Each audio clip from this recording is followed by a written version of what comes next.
What's up, everyone? It's TJW the author, and today I'm back with another video. I haven't been on here in a while. I apologize. I'm a substitute teacher, so after school, I'm just over the day, and I haven't been feeling like recording. But since we are coming to the end of the school year, I will have more time to record and do other things with my channel. So today I wanted to talk about cover art and layout. So I have a few notes that I wrote down about this.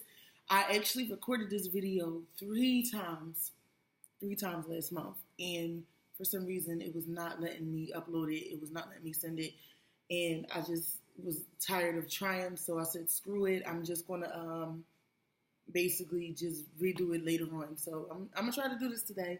Hopefully it doesn't get in the way. But so today's video is basically about cover art layout. Now, most of you know, and I've mentioned this in other videos, I am a graphic designer. That is my original, I guess, career path. I don't know. It's not really. It was just something I had to pick a major at the school I was in, and that was the one I chose. And I learned to love it. I really do enjoy doing graphic design. Over the years, I've grown out of it. I still do it from time to time. I mostly do logo designs for small businesses or, little quick designs for other people. But I literally have grown out of doing graphic design, except for when I'm doing my book covers. Most of the time when I am trying to come up with an idea for my books, I usually start with the covers. I am so keen on book covers and the way they look. One, not only because I'm a graphic designer, but two, I cannot stand cliche, typical, or ugly book covers. Like, I've gotten books when I first started the channel and I was doing book reviews and looked at some of the covers and I'm like, why would you even try to publish this? Like, you either should have just hired a graphic designer or just, make this an ebook and sell it online. Like, this wasn't even worth printing because it was just like, anyway. So that's what I'm going to talk about today. First, as a graphic designer, if you are a true graphic designer, you already know what you should be using, what you shouldn't be using to design book covers. It's just as if you're doing logo designs, you're not supposed to use certain programs, but of course, people who say they're graphic designers don't necessarily know what they're supposed to be using for logos design because logos aren't supposed to be made in Photoshop, but book covers are.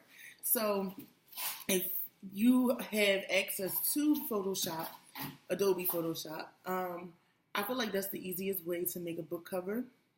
Most people try to make their book covers in Microsoft Word, which grinds my gears. But whatever floats your boat, floats your boat. But so you can make your book covers in Photoshop. I usually make mine in Photoshop. Right now, I think Adobe allows you to download one of their programs for like $9.99 a month or something like that, or $9.99 a month or something, whatever. I usually download the whole suite because of me still doing graphic design. I still need most of the programs, but my opinion, I mostly use Photoshop. I can't recommend any other program to use because I use Photoshop. I know that with CreateSpace, they allow you to create a book cover on there, and I think Lulu does too. But personally, as a graphic designer, I prefer to use Photoshop.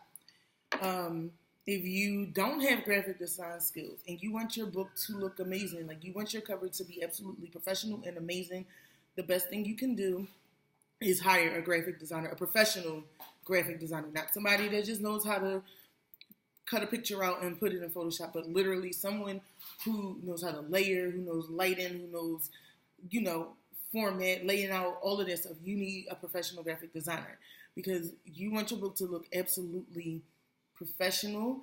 I'm not saying that my book covers are the best looking book covers, but I know that they're my creativity, they're my design, and I try to make them look professional because I hate cliche book covers. I don't want the glowing light, the glowing letters, and the typical, you know, urban novel looking books. What else do I want to talk about? Yeah, so going back to doing your own, and this is where becoming a graphic designer or hiring a graphic designer or knowing a graphic designer is important because people don't know the correct way of using color formatting. So when you do printing, which is when you get your paperback or hard copies printed, you are not supposed to use the settings of RGB. So if you ever see a book cover that's too dark and you don't know the light, or you in your head, or when you saw it on your screen, it looked one way, and then when your proof comes back, it's extra dark. You have to remember to change those settings on your program. So RGB is mostly for screens. So that's mostly for ebooks. So if you're putting your cover, your graphic novel, your children's book, if you're putting it in PDF form or ebook form or a way that people can see it online or on a tablet or a phone, you use RGB. If you are getting your books printed, you better make sure it is in CMYK. These two things are very important because they will determine your coloring, your lighting, and everything when you get things printed or when you show up on the screen. You want to make sure your images are at least 300 DPI if you're using RGB. You want to make sure, take that back. 300 DPI if you're using CMYK. So that means your images have to be sharp, clear, high def, whatever you want to call it.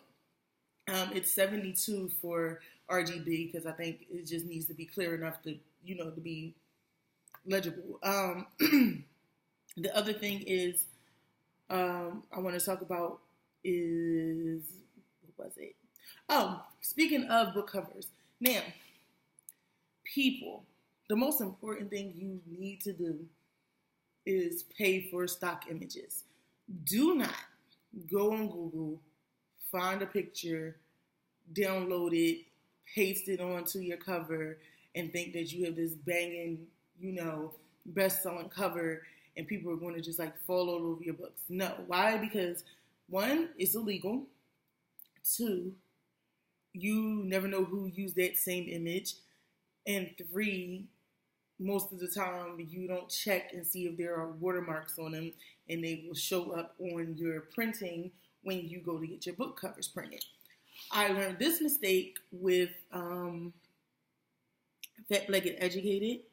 I used an image. And even with me being a graphic designer, I went on Google, I looked up images that could be modified or whatever, reused, whatever. And I used this image, but then I later found out that the image was not able to be used and modified, and I had to take it down.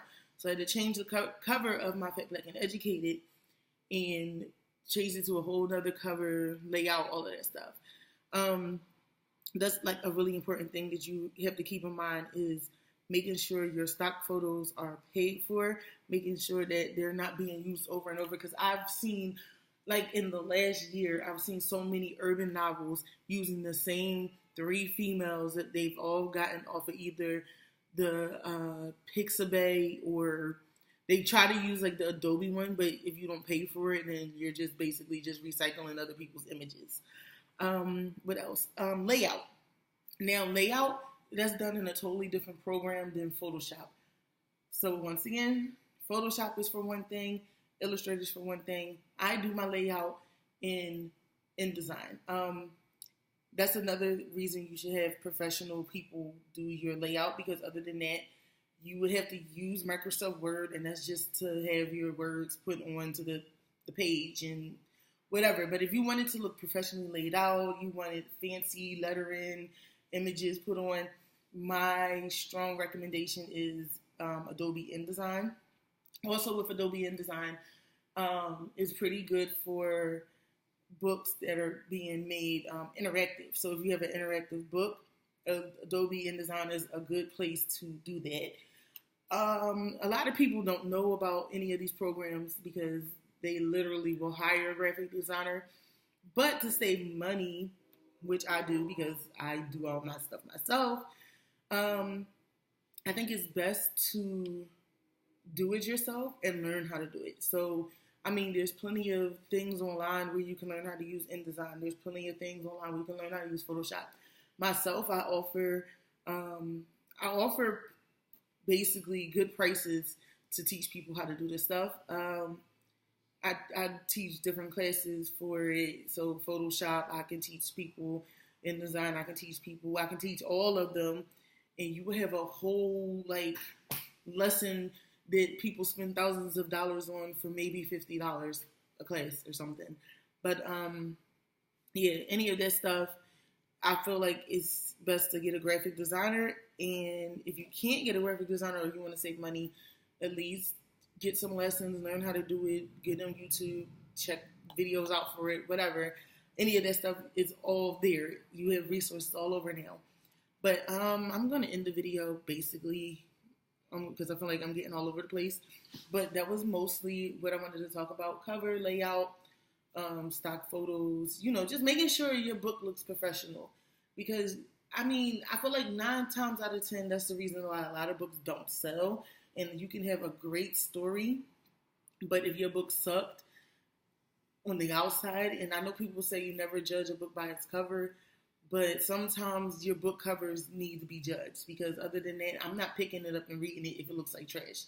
Or I'm not picking up and reading it if it looks like another person's book cover, or I've seen the same person on it multiple times, or, there's misspelled words, or anything. In that case, you want to make sure everything is professionally done, looks good, and it's sellable. Like, I don't know if sellable is a word. But make sure it just looks good and it can be sold and marketed and marketable. That's the word I'm looking for. Marketable. You want to make sure all of those things are taken into consideration when you're getting ready to promote your book. And I feel like your book cover is the biggest thing. If you're doing graphic novels, your illustrations. If you're doing children's books, your illustrations.